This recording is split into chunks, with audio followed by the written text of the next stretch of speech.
importante a gente ter um bom título, porque um bom título ele é cativante, então a chance de algum leitor se interessar por ler o teu artigo, o nosso artigo, o artigo do nosso grupo de pesquisa, vai ser muito maior. Além de que, quando o artigo ele não é muito cativante, mesmo que o conteúdo do artigo ele seja muito bom, pode ser que esse artigo ele não seja lido, né? E é importante ter alguns elementos nesse título para que ele seja encontrado quando a gente vai buscar esse artigo. Então, ele tem que ter algumas palavras-chave para que ele seja encontrado e seja lido, então, pelos leitores. Vamos imaginar, é uma busca hipotética aqui, vamos imaginar que vocês estão buscando saber se a meditação tem alguma influência na comunicação de enfermeiros, por exemplo.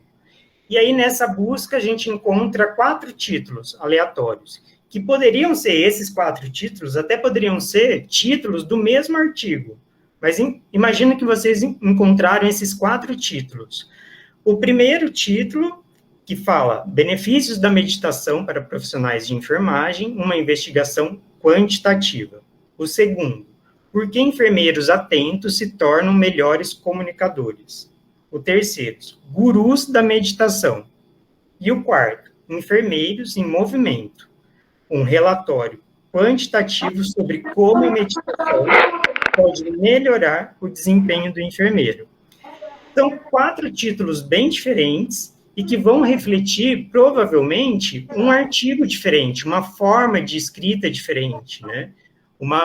Por exemplo, esse Gurus da Meditação é um título que, de repente, a gente encontra num artigo da internet, alguma coisa assim, que te cativa a clicar lá e ler, né, sobre esse artigo. Não é o nosso caso. A gente está buscando a elaboração de um título para um artigo científico. Então, o que a gente pode falar de cada um desses 4 títulos que a gente encontrou nessa busca, né? Esse primeiro, ele descreve o tema e o método do estudo, mas ele não é muito cativante, não dá muita vontade de ler, porque parece que não vai ter todas as informações que a gente está buscando nesse artigo.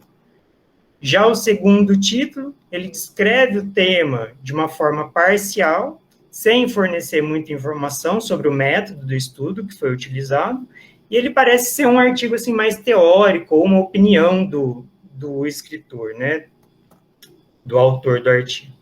Esse terceiro título, ele é mais cativante, mas também não fornece muita informação sobre o artigo.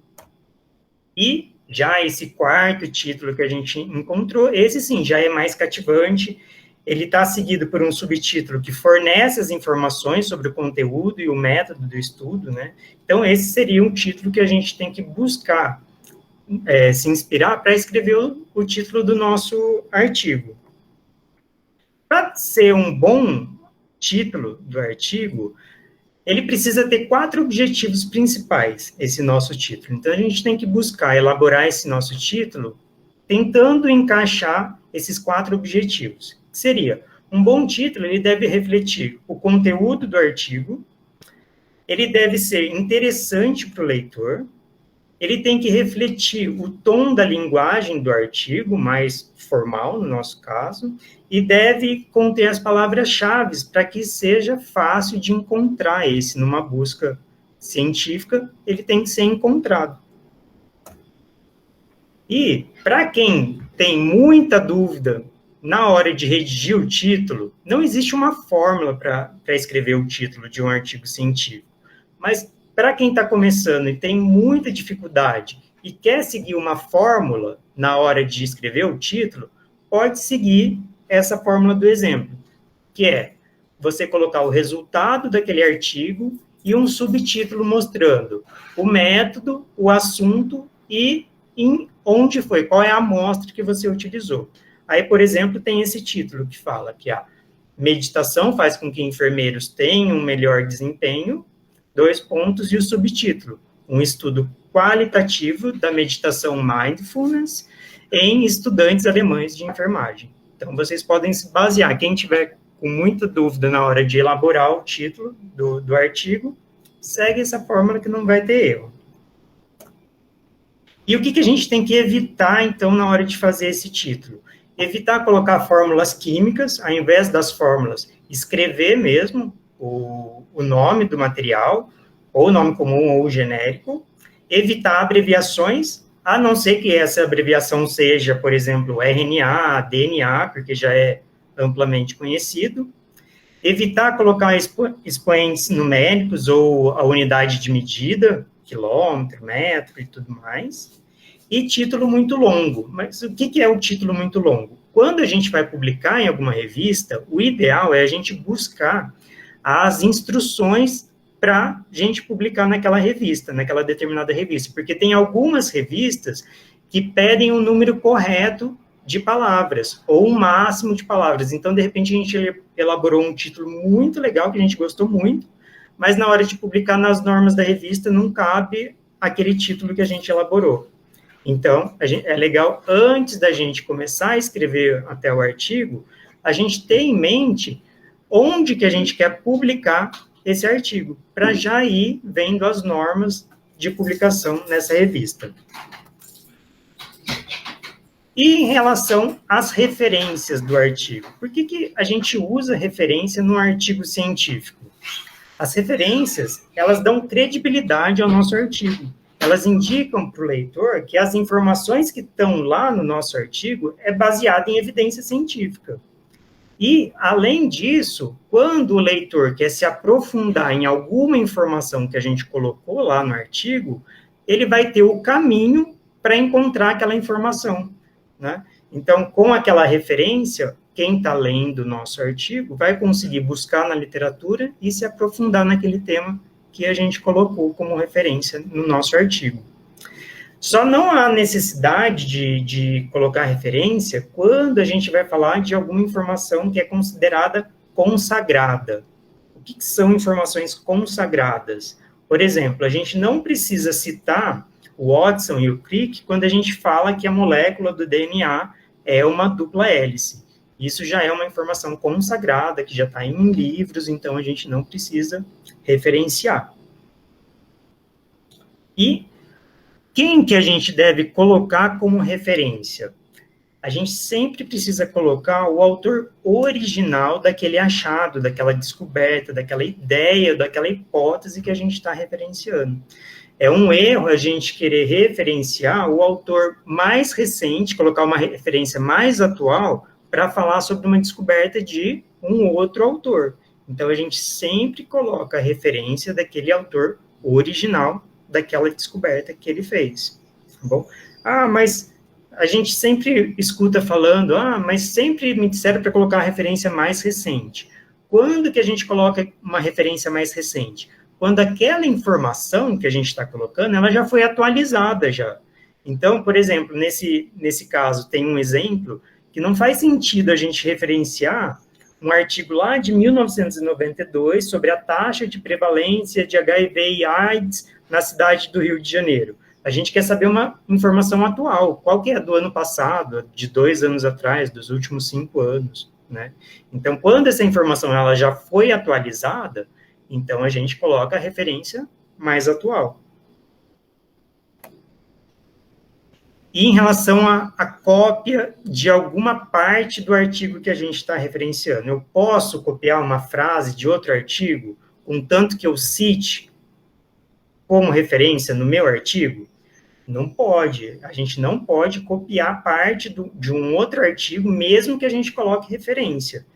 A referência, elas são usadas para citar a fonte da evidência científica mencionada, e não para indicar de onde aquele trecho foi copiado, certo? Então, não é só copiar e colocar a referência que a gente pode usar. Não pode. A gente tem que se inspirar naquela frase, entender, ler, entender aquela informação, colocar com as nossas palavras, e aí sim, referenciar. Então, eu não posso incluir no meu artigo aquela frase de outro artigo que eu achei bonita e que diz exatamente o que eu quero dizer? Não pode, não pode. Você tem que ler aquela frase, interpretar e fazer a sua. Usar essa frase como uma inspiração para criar a sua. E aí, sim, a gente pode referenciar, colocar a mesma referência de outro artigo. Por exemplo, você viu essa frase bonita em um artigo. do José da Silva, de 2010. E ele referenciou, nessa parte, ele referenciou o Bento 2020, você pode pegar aquela frase que você gostou bastante, que quem deu a informação foi o Bento, e colocar essa referência no seu artigo, mas sempre se inspirando só naquela frase que você gostou, certo? E por que a gente não usa muito referências de livro no nosso artigo? Porque a gente não quer colocar a informação original no nosso artigo. Geralmente o livro ele é um compilado de informações, né? É alguém que leu muitos artigos e escreveu o livro. E aí aquela informação não é a formação original. Por isso que a gente não utiliza muito referências de livro no nosso artigo científico. Tanto é que nas revisões sistemáticas, o que a gente faz? Vai excluindo o que é referência de livro, não é? Do nosso artigo. Então, por isso que a gente não usa muito essas referências de livro. E por que não devo fazer as referências a materiais disponíveis em português no artigo que desejo publicar num periódico internacional? Imagina que você vai colocar no seu artigo uma referência de uma tese de doutorado, uma dissertação de mestrado em português, mas aí quem vai ler seu artigo é alguém que está lá na Universidade de Pequim, imagina, tá lá na China. E ele precisa daquele método que foi descrito e que está na tese ou na dissertação. Como que ele vai conseguir replicar o seu método, esse método que você descreveu no seu artigo? Não tem como ele pegar esse artigo, essa tese em português, para ele replicar o estudo que você está publicando. Então, por isso que é importante sempre a gente colocar referências em inglês, né? Nos nossos artigos, a gente procura sempre colocar referências em inglês. E existem revistas que permitem que seja colocado referências em português ou em outra língua. Mas aí depois, no final, quando a gente coloca a referência no final do artigo, a gente coloca lá, entre parênteses, qual que é a língua original daquele artigo. Então, é sempre importante, antes da gente publicar, a gente buscar quais são as normas daquela revista, porque variam de revista para revista. Por exemplo, quando a gente vai escrever um projeto, uma dissertação ou até a tese, a gente normalmente utiliza as normas da ABNT, né, para fazer a referência no final do artigo.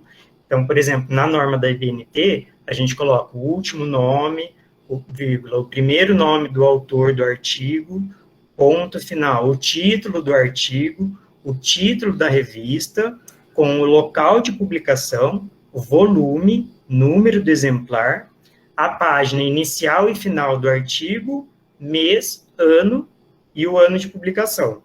Já na revista, cada revista normalmente tem a própria norma de referência.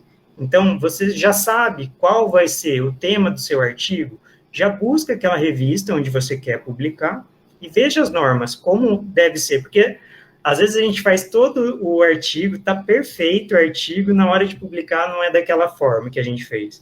Aí a gente tem que voltar referência por referência e ficar ajustando essas referências. É mais fácil, às vezes, fazer.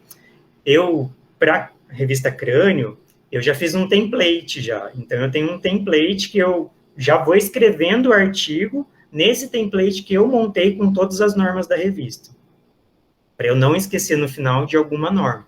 São várias normas, até de espaçamento, de margem, então eu já deixei pronto já. Então, quando eu vou escrever um artigo que eu sei que eu vou enviar para Crânio, por exemplo, eu já tenho o template e envio, e já vou escrevendo em cima desse template. Então, é importante que eu falei para vocês, buscarem nas normas da revista, essa daqui é a norma, por exemplo, da JPD, que ele segue as normas de... desculpa, pessoal. Ele segue as normas de Vancouver. Então, como que a gente faz a referência desses artigos? É o sobrenome do autor. Deixa eu colocar no... É o sobrenome do autor, seguido pelas iniciais, depois dos nomes, ponto final, depois o título do artigo, ponto final, e aí vem o nome da revista, ano, 2 pontos, o volume, sem a edição. Geralmente vocês vão encontrar o volume, entre parênteses, o número da edição. Para a JPD, como eles seguem a norma de Vancouver, então eles removem esse número da edição. 2 pontos, o número da página. Certo? E no texto, cada revista também pede de uma forma. A JPD é dessa forma que está do lado direito superior, que é o número sobrescrito, depois da pontuação. Já a Crânio, por exemplo, é o número entre colchetes. No texto, no meio do texto, a gente referencia dessa forma. E cada revista de um jeito.